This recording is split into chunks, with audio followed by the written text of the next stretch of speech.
آسفال کردن جاده بهشته. گره رو سری تا سفتر کن. هوا بادیه امرو خدای نکرده آبرو ریزی میشه.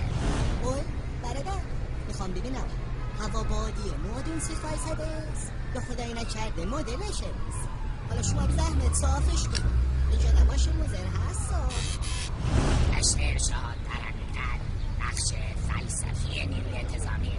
به اصطلاح غربی ها انتلکتوالتان راجا همشون بر بچه های ارشادن. به اصطلاح گشت روشن فکران.